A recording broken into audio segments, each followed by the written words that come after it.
చూస్ country delight, live better. ఇప్పుడే country delight యాప్ని download చేసుకోండి.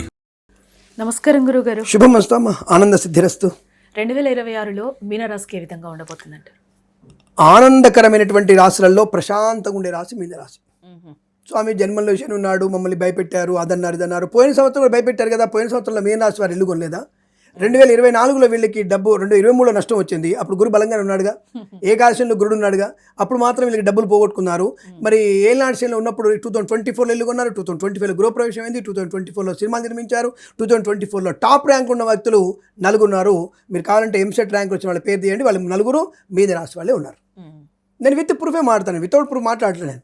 అలాంటప్పుడు మీరు ఎలా మాట్లాడతారు? ఇక ఏళ్ళనాశని అని చెప్పేసి చదువున్నవాడు ఉన్నారు. ఇక్కడ మీకు విషయం చెప్పాలంటే టాప్ లెవెల్ ఉన్నటువంటి వ్యాపారవేత్తలు ఉన్నారు, పెద్ద పెద్ద వాళ్ళందరూ కూడా మీనరాశిలో ఉన్నవారే ఉన్నారు. ఇప్పుడున్నటువంటి మన భారతదేశంలో టాప్ రాసి ఉన్నటువంటి టాప్ వ్యాపారస్తులు 6 మీనరాశి వాళ్ళే ఉన్నారు, 5 వృశ్చిక రాశి వాళ్ళు ఉన్నారు, ఒకళ్ళు మాత్రం మిథున రాశి వాళ్ళు ఉన్నారు. ఇది క్లారిటీ. అంటే మీ దగ్గర విట్నెస్ ఏముందంటే ప్రూఫ్స్ నా దగ్గర ఉన్నాయి కాబట్టి మాట్లాడతాను. నేను ప్రూఫ్స్ లేకుండా ఏది మాట్లాడి విచ్చిగా నా దగ్గర ఉన్నాయి కాబట్టి చెప్తున్నాను. కాబట్టి ఏళ్ళనాశని ఉంటే వాళ్ళు అన్ని కోట్లకు అధిపతి ఎందుకు అవుతారు? మీనరాశి వారికి పోయిన సంవత్సరంలో షేర్ మార్కెట్లో దాదాపుగా 30 లక్షలు వచ్చిన వాళ్ళు చాలామంది ఉన్నారు. పోగొట్టుకున్న వాళ్ళు 3 లక్షలు 30 కోట్లు పోగొట్టుకున్న వాళ్ళు 10 మంది ఉన్నారు. లేదని చెప్పట్లేదు నేను, కానీ ఎక్కువగా లాభపడినట్టు రాశి కాబట్టి ప్రశాంతంగా ఉండగలిగి అన్ని రకాల ఆనందాన్ని పొందుకున్న రాశులు గత సంవత్సరంలో వీళ్ళే ఉన్నారు, ఈ సంవత్సరంలో కూడా వీళ్ళే ఉండబోతున్నారు. ఇంకా వీరికి పంచమ గురుడు యోగకారకుడు అవుతున్నాడు. పంచమంలోకి గురుడు యోగకారకుడు అవుతున్నాడు. కాబట్టి అద్భుతమైనటువంటి ప్రయోజనం ఉంటుంది. మంచి వాక్చాతుర్యం ఉంటుంది, విద్యా పరిపూర్ణత ఉంటుంది, విదేశీయానం ఉంటుంది, వ్యాపారపరంగా అభివృద్ధి ఉంటుంది. 3 వ్యాపారాల్లో భాగస్వామిగా మారే అవకాశాలు ఉన్నాయి. ఉత్తమమైనటువంటి విద్యావంతుల అవకాశం, బ్యాక్లాగ్స్ అని పూర్తి చేసుకునే అవకాశం, అలాగే పోటీ పరీక్షల విజయం, IELTS, GRE, TOEFL, GMAT, satellite పరీక్షల్లో టాప్ ర్యాంకులు పొందుకుంటారు. విదేశాలు ఖచ్చితంగా వెళ్తారు. విదేశాల్లో విద్యా సంపన్నత ఉంటుంది, సంతానయోగం ఉంటుంది. గత 5 ఏళ్ళుగా ఎదురుతున్న వారికి సంతానయోగం ఉంటుంది సంవత్సరంలో. అలాగే విదేశాల్లో స్థిర నివాసం ఉంటుంది, గ్రీన్ కార్డ్, పిఆర్ పొందుకునే అవకాశాలు ఉంటాయి. వ్యాపారపరంగా అభివృద్ధి ఉంటుంది. ఫార్మా, సిమెంటు, ఐరన్, ఇటుకలు, ఇసుక, రాగి, ఇత్తడి, మైనింగ్, కన్స్ట్రక్షన్, రియల్ ఎస్టేట్, మద్యపానం, హోటల్ వ్యాపారంలోను, ఇంటీరియర్, ఎక్స్టీరియర్, ఫర్నిచర్, గాజు పరిశ్రమలోను, ఈవెంట్స్ చేసే వారికి ఈవెంట్స్ లభించడం, సినిమా రంగంలో వ్యాపార లాభం, దర్శక నిర్మాతలకి, నటీనటులకి మంచి అవకాశాలు వచ్చే అవకాశాలు ఉన్నాయి. తప్పకుండా ఉన్నత స్థాయికి వెళ్తారు. చిన్న యాంకరింగ్ చేస్తున్న వ్యక్తులు కూడా హీరోయిన్గా సెలెక్ట్ అయ్యే అవకాశం ఉంటుంది. చిన్నటువంటి విలేకరులు కూడా హీరోగా వీళ్ళు చేసే అవకాశం ఉంటుంది. అటువంటి అవకాశాన్ని పొందుకుంటారు. లేదా గొప్ప దర్శకుల చేతిలో ఏదన్నా ఒక పోర్షన్లో వీరు యాక్టింగ్ చేసే అవకాశం ఉంటుంది. అంటే ఏదైనా సరే మంచి శుభయోగాలు జరిగే అవకాశాలు బలంగా ఉన్నాయి. సినిమా రంగంలో లాభాలు, రాజకీయ రంగంలో బాగా ఉంటుంది, కళాకారులు కూడా బాగుంటుంది. మరి మొత్తం సంవత్సరం అంతా బాగుంది స్వామి అంటే కుజుడు అష్టమంలోకి వచ్చిన, రవి అష్టమంలోకి వచ్చిన, బుధుడు షష్టమంలోకి వచ్చిన, శుక్రుడు సప్తమంలోకి వచ్చిన కొన్ని ఇబ్బందులు ఉంటాయి. ఆ రోజులలో, ఆ నెలలో, ఆ 10 రోజులలో ఇబ్బందులు ఉంటాయి. ఇబ్బందులు లేకుండా ఎందుకు ఉంటుంది? ఎంత పుణ్యం చేసావా నువ్వు? అన్ని పుణ్యాలు చేశారా మీరు ఏమైనా బాగుంటానికి? ఎంతో పుణ్యం చేసిన విదురుడికే తప్పలేదు, ఎంతో పుణ్యం చేసినటువంటి కుచేలుడికి తప్పలేదు. ఎంత నరకాన్ని పట్టాడు ఆయన భార్య ఎంత నరకడం మీరు ఒకసారి ఆలోచించండి. కుచేలుడు కృష్ణుడు తన వెళితే వస్తుంది, దేవుడు ఏమంటాడు? నా దగ్గరికి వస్తే నేను తప్పకుండా చూస్తాను, నేను ఉన్నాను గ్రహించాలంటాడు ఆయన.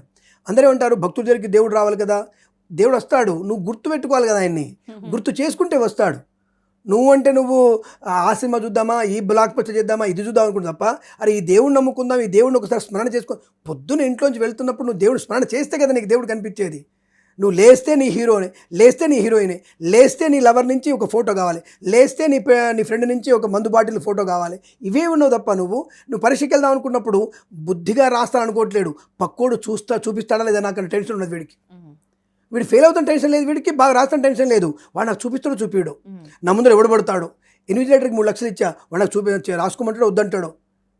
దీనికన్నా భగవంతుని పూజించి నాకు మంచి బుద్ధిని ప్రసాదించు, అటెంప్టేషన్ బాగా చేసే ప్రయత్నంలో ఉండు, ఆ సమయంలో నాతో నువ్వు ఉండు అనుకుంటే ఆ ప్రశ్నకి సమాధానం ఎప్పుడో నువ్వు చదివి ఉంటావు కదా 10 నెలల క్రితం. రోజు బార్కి వెళ్ళి మందు కొట్టినా స్టార్టింగ్లో చదివి ఉంటావు కొద్దిగా, పాపం బీటెక్ స్టూడెంట్ కదా, చదివి ఉంటావు ఫస్ట్ స్టార్టింగ్లో. ఆ చదివిన విషయాన్ని ఈ భగవంతుని బుద్ధిలో చైతన్యం కలిగించి ఒరే యధవా ఆ సమాధానం ఇదేరా, నీకు దేవుడు బాగుంది రాయని చెప్పేసి ఆ సమాధానాన్ని బుద్ధిలో కనిపించేట్టు చేస్తాడు. కెమెరాల్లో చేయించాడు ఆయన. బుద్ధి నువ్వు రాస్తున్నప్పుడు నీ చేయి ఆపకుండా ఆయన రాపిస్తాడు నీతో పక్క నుండి. చేసేది నువ్వే, రాసేది నువ్వే, గుర్తొచ్చేది నీకే, కానీ ఆ క్షణంలో పక్క ఉంటాడు దేవుడు. అందుకే ఒక్కసారి లేవగానే కృష్ణాయ గోవిందాయ గోపీజన వల్లభాయ నారాయణాయ నమో పరమశివాయ పరమేశ్వరాయ పాహిమాం శ్రీమాత్రే నమ ఒక్కసారి అనుకొని లేచాక మొహం కడుక్కొని నీళ్లు తాగి అమ్మ నాన్న కాళ్ళ దండం పెట్టు, నీకు రోజు మొత్తం శుభమే కలుగుతుంది. మనం చేస్తున్నామా? అబ్బే మనకొద్దు. మన నకలు చిట్టీలు పెడదాం, మాస్ కాపింగ్ పాల్పడదాం. సాయంత్రం 7ంటికా 7:30కా, అరే మామ ఎన్నింటికి వస్తారా మామ, 7:30 నేను 7:45 I leave my office, I will be there at మా అడ్డా. అక్కడ వెళ్ళిన తర్వాత మద్యపానం చేసి 9ంటికి పెళ్ళాం దగ్గరికి వచ్చేసి తనని కొట్టి, ఎవరితో నువ్వు చేస్తున్నావు, నువ్వు ఇది క్రమశిక్షణ ఎలా అవుతుంది?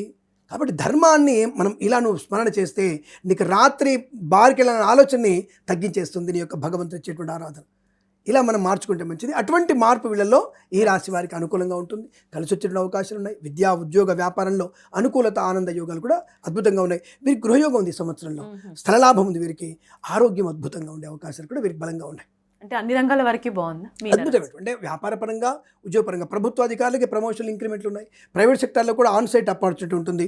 ఒక సంస్థ నుంచి ఆ సంస్థకు మారాల్సిన అవసరం లేదు, బట్ మారాలనుకుంటే మారొచ్చు. ఎందుకంటే ఉన్న ఉద్యోగంలోనే ఉన్న స్థానంలో మీకు మంచి పేరు ప్రతిష్టలు ఉంటాయి. కాబట్టి ఉద్యోగం మార్పుకి అంటే ఎందుకు మారుతారంటే హైక్ వస్తుందని మారుతారు. బట్ హైక్ వచ్చినా అక్కడ కొత్త ఉద్యోగంలో నీకు ప్రెజర్ కూడా ఉంటుందిగా. ఇక్కడ ప్రెజర్ ఉండకుండా కొంత హైక్ లేకుండా ఉన్నావు, కానీ ప్రెజర్ ఉండదుగా. కొత్తగా ప్రెజర్ ఎందుకు పెట్టుకోవడం? కాస్త జాగ్రత్తగా ఉంటే సరిపోతుంది. ఏ దేవుణ్ణి ఆరాధించాలి? తప్పకుండా ఈ రాశి వారు కూడా శివారాధన ఎక్కువ చేసుకోవడం, అలాగే మనకి దత్తాత్రేయ స్వామి ఆరాధన చేసుకోవడం వల్ల మంచి ప్రయోజనం. మంగళవారం అమ్మవారి దేవాలయానికి వెళుతూ కనీసం మహాశివరాత్రి రోజున నవగ్రహాల ప్రదక్షిణ చేసుకుంటే చాలు. తప్పకుండా అనుకూలవంతమైన శుభ పరిణామాలు పొందుకునే శుభయోగాలుగా చెప్పవచ్చు. ధన్యవాదాలు గురుగారు. శుభమస్తమా అఖండ ఐశ్వర్యమస్తు, సర్వే జనా సుఖినో భవంతు. స్వస్తి ప్రజాభ్య పరిపాలయంతాం న్యాయేన మార్గేణ మహిమహీషాః. గోబ్రాహ్మణేభ్యः శుభమస్తు నిత్యం. లోకాः సమస్తా సుఖినో భవంతు.